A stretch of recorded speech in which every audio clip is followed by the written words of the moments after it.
Hi, Angie from Knit Paper Scissors in Lincoln, Nebraska. I wanted to say thank you for participating in our HusKAL 2024. It's been our most successful ever.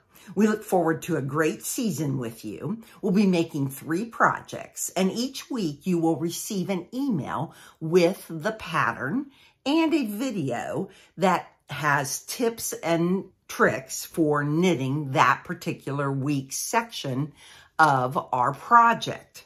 We invite you to be part of our team and community. Most Fridays, we follow the Husker football team schedule. We will have a Zoom tailgate at noon Central Standard Time that you're welcome to jump on and join and connect with other Husker fans and Nebraska fans from around the country. We'll talk about memories we have of being in Nebraska and also any tips we might have for knitting the project. We also will be having from time to time in-person tailgates. So watch our calendar for all of those upcoming dates. Finally, we just want to say thanks again for supporting our small local business in Lincoln, Nebraska. We have a great time doing all of our projects together, and we're really glad that you are part of our KPS family. So let's get started. This year's HusKAL project is 3 projects. The first project we'll be knitting will be the cowl. The second project we'll be knitting will be the hat. And the third project will be the mittens. I will be knitting our test sample in the 3 colors that you see pictured. One thing you must decide is which color will be your primary for each project. So you can see that there's black as your major primary color here. This one is gray, and this one is the lighter gray. So I'm choosing to start with the red, which will be my background in my cowl and my beginning project. When you picked up your HusKAL or you received it in the mail, you would have received 3 pieces of paper. The Coach's Playbook, which has all the information, general information in about the project. Then there's the pattern color placement. And this will be some recommendations that we have or what the samples are in the shop. You're going to want to write your colors down that you pick out, although that may change as you go. And then you will have what we call the kickoff. And in the kickoff, then you will knit the first round of the first 8 rounds of the ribbing for the kickoff. We do recommend that you pull your yarn from the outside of the skein. Week 1 begins with the offset arrows. You will receive this pattern in your email, and this is the complete pattern. Our section that we will be working this week is this portion of the pattern. You would have received the instructions. We did put them here again, so you don't need to repeat them. You've already done that if you've cast on and joined in the round, did your 8 rounds of ribbing, and knit 1 round plain. And then we will begin the section 1 for the offset arrows. Here's the beginning of the cowl. I have cast on 120 stitches, joined to work in the round. I'm preferring to work on a 24-inch US 7. The pattern does call for you to begin with a US 7, and then at some point on actually the 3rd week, we will move down to a 6. And the reason that we designed it that way is this becomes just a little bit narrower, so it tugs in a bit at your neck, and it won't flop down as much. So sometimes when we do projects like this, we start with the smaller needle for the ribbing. Not in this case. You start with the US 7. You can also choose to do it on a 16-inch if you prefer to just go around and around. I like the 24-inch because of the stranded knitting. And when we get into the stranded knitting, you'll see some of the reasons that I do like that. You'll see I have my little Go Huskers stitch marker. This is from last year's HusKAL. We do have a few of those left, the projects, not the markers, but you can purchase a project and get yourself a Go Huskers stitch marker if you would like.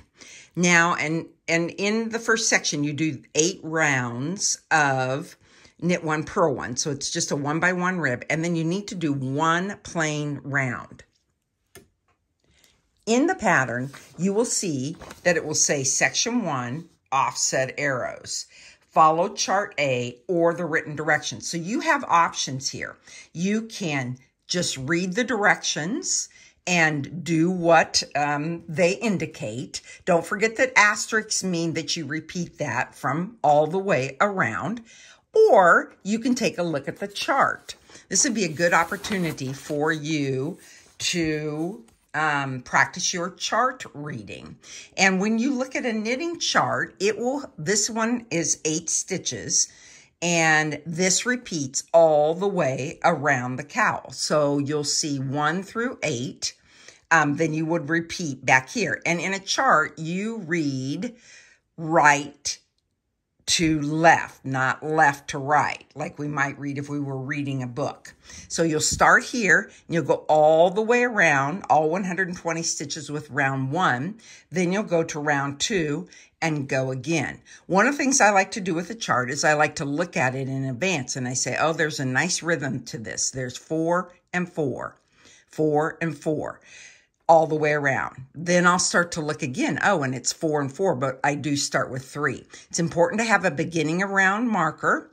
And if you'd like, one of the things I do is I put stitch markers at every 8 stitches, because then this allows me to catch if I am off quicker versus going all 120 stitches and then saying, oh gosh, I am off.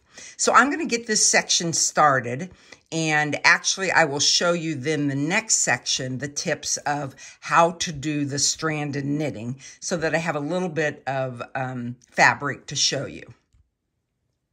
There are 4 sections of the offset arrows. I've completed the first section. This is really a nice, very beginner-friendly stranded knitting pattern because it's sets of 4, 4, 4. What happens is it creates floats on the back. In stranded knitting, sometimes you will catch floats, but I really don't catch them unless they're in the 8 stitches range, and these are 4, 4, 4. So there's no need to do any catching.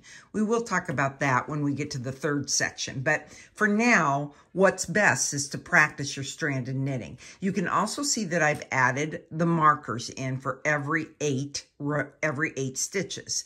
That tells me if I'm on track.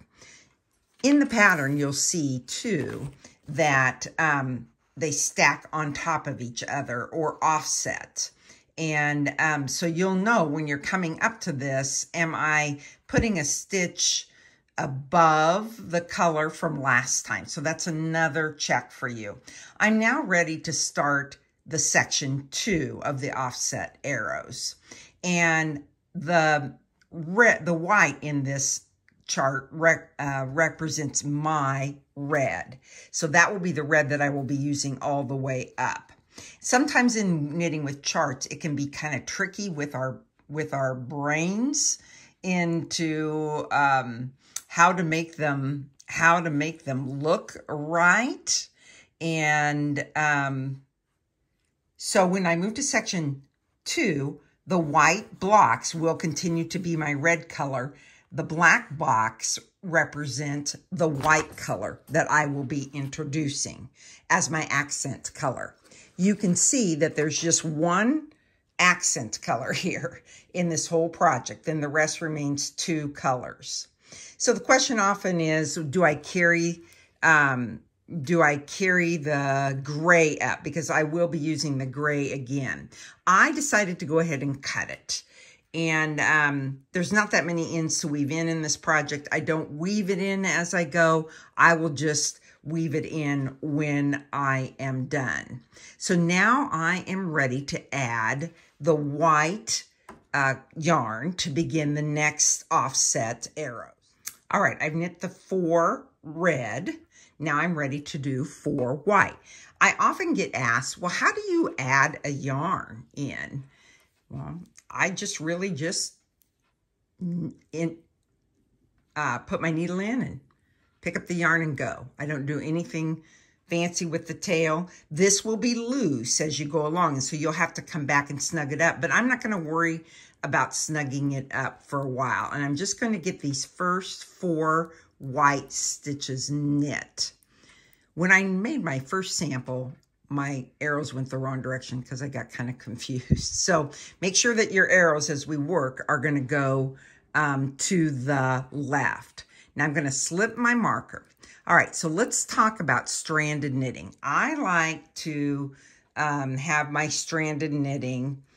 I'm a Continental knitter, so I tension my yarn in my left hand. One of the things that I hear too is, well, if I don't knit a certain way, then I am inferior. And that's just not true at all. However you knit is great. There's no right or wrong. I'm going to show you several ways to do the stranded knitting. And I'm first going to show you how I do it with the Continental knitting. And so with Continental knitting, you tension your yarn in your left hand. And so instead of 1 yarn, I've got 2 yarns. And so I wrap those 2 yarns around my pinky. That's like my bobbin tension. It comes under my middle 2 fingers and over my index finger. So I'll do that again. So you wrap it around your pinky and you have to scoop it towards you. So don't go like this. Scoop it towards you so it goes all the way around that pinky, under the 2 and over the 1. And then what I like to do is I like to put my middle finger between the 2 yarns like that. And then they both feed off the top of my index finger. And it's best if you can keep it about at this spot on your index finger. And then this Continental knitting is sometimes what we call picking as well. And so now I will knit with 4 red. And I just simply go and pick that off my index finger. And then I switch to the 4 white. 1, 2, 3, 4.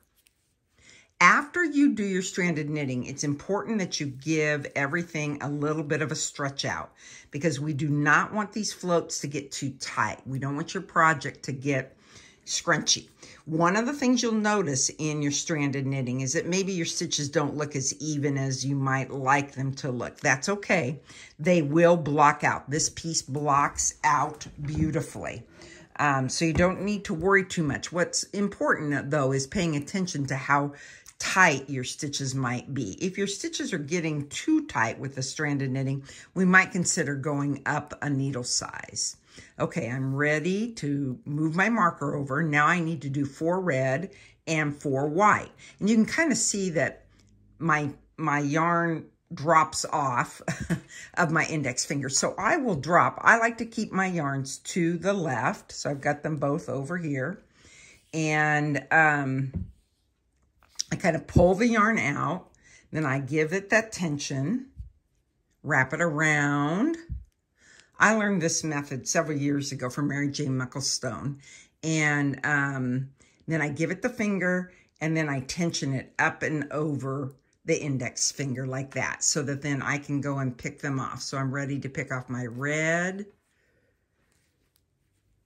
Sometimes we talk about yarn dominance, which color stands out.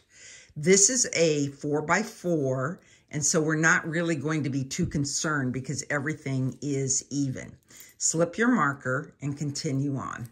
1, 2, 3, 4. Oh, I lost my white. Just go and pick it back up and grab your white.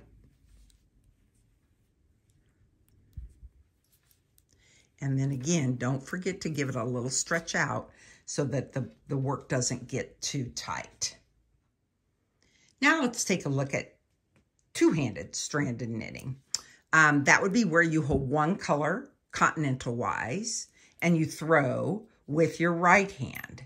And so you would still tension your yarn. This is a nice thing to practice. If you'd like to practice your continental with this. And so we would knit the 4 red. just like we would as a Continental knitter. Then we would pick up our, and I have a tendency to tension kind of the same way, wrapped around the pinky and over. And then I'm going to knit with my 4 white as a wrap like that.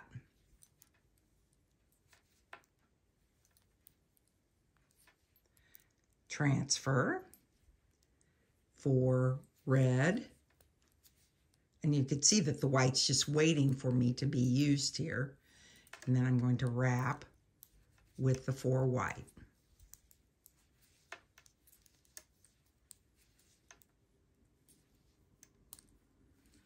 And don't forget to give everything a stretch. Okay, and there's one more way. It's English or throwing, and you have both of your yarns here in your right hand, and you would pick up. So now I need the red, so I'm going to pick up my red, and I'm going to wrap the yarn 1, 2, 3, 4. I'll drop the red, and I pick up the white, and I pick up the white from underneath. 1, 2, 3,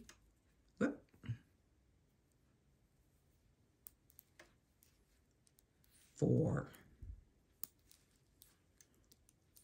Give them a scooch, drop the white, and I'm going to pick up the red from underneath the white, and this closes the gap. So here's our 4 red, 1, 2, 3, 4.